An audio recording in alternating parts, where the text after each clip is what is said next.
নবীজি বলেন ইজা ইন্নান নাসা ইযা রাআউ যালিমা, নিশ্চয় মানুষ যখন কোন জালেমকে দেখবে, ফালাম ইয়াহুসু আলা ইয়াদাইহি, সেই স্বৈরাচারকে দেখার পরে, সেই জালেমকে দেখার পরে যতক্ষণ পর্যন্ত সেই জালেমকে, জালেমের জুলুমগুলোকে সে প্রতিহত না করবে, কি না করবে বলেন?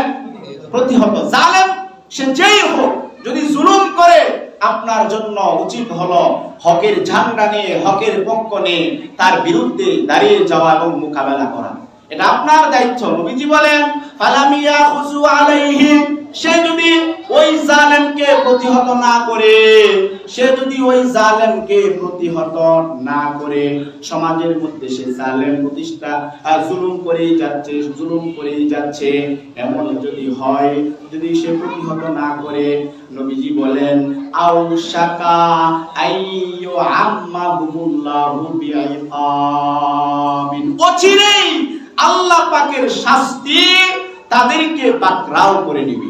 বলেন নাউজুবিল্লাহ। নাউজুবিল্লাহ। জন্য কোন কোন অঞ্চলে দেখবেন আপনার জালেম আছে, আবার জালেম আছে সেই অঞ্চলে ভালো মানুষও আছে না নাই? আছে।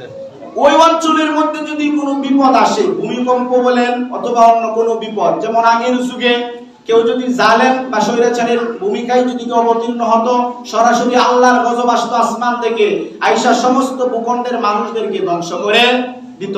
যেমন বিভিন্ন নবীদের উম্মতের ব্যাপারে আমরা কোরআন থেকে সেই বর্ণনা জানতে পারি। নূহ আলাইহিস সালামের, এরপরে হযরত শুআইব আলাইহিস সালামের, ওনাদের ব্যাপারটা আমরা জানি।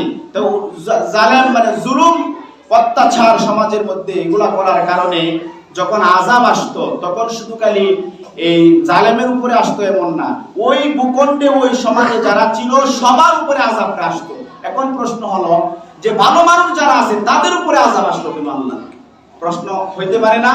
আর এই ভালো মানুষের উপর আযাব আসলো এই কারণে, এই জালেম সে জুলুম করেছে সমাজের মধ্যে, কিন্তু এই জালেমের প্রতিহত, এই জালেমকে প্রতিহত করার জন্য সমাজের কোনো ভালো মানুষের ফিকির করে নাই। তাদের ফিকির না থাকার কারণে এই ভালো মানুষের উপরেও ওই জালেমের ন্যায় শাস্তি অবতীর্ণ হয়েছে।